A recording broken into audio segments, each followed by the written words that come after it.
This is the St. Lawrence River, and this system, combined with the Great Lakes, provides drinking water to some 40 million people living here in Canada and in the United States. But the water isn't as pristine as you might actually think it is. And one of the contaminants showing up in the water is a group of compounds called PFAS, or forever chemicals. These compounds, at least some of them, are bioaccumulative, so they would remain in your body. Some of them may also biomagnify up the food chains. We may ingest or drink more of this and then retain it in our bodies compared to lower in the food web. Check out this data from Environment and Climate Change Canada. Scientists have been sampling the Great Lakes for PFAS since 2016, and they're finding the highest levels in Lake Ontario. And the PFAS aren't staying put. Scientists see that they're flowing downstream into the St. Lawrence River past Montreal. These chemicals are used in all sorts of manufacturing processes, and they're in a lot of household items like cookware, food packaging, and sometimes clothing. They end up in the water by flowing out through sources like landfills and contaminated sites, or industrial discharge, and even municipal wastewater. Okay, so what does this all actually mean for our health? Well, the good news is that so far tests of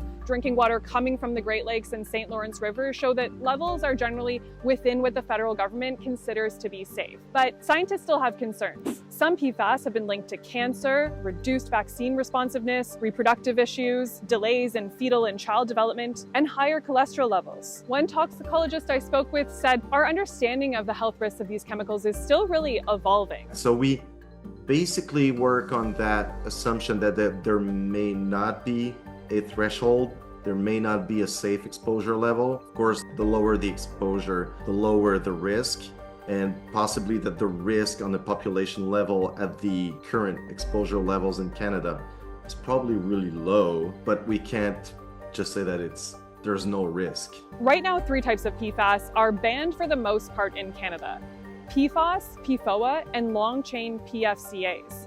But they can still be used for certain purposes, like in firefighting foams. In all, there are some 15,000 different types of these chemicals in use, according to Environment and Climate Change Canada. And the United Nations Environment Program says some of them can take hundreds of years to break down in the environment, which means as long as we're still using them, the levels can keep going up. The Canadian federal government has announced plans to phase out the use of PFAS wherever they're not essential. But that work is expected to take years, and in the meantime, those chemicals are flowing into our rivers, our lakes, and our drinking water. Want to find out more about PFAS contamination in drinking water? Check out the link in our bio.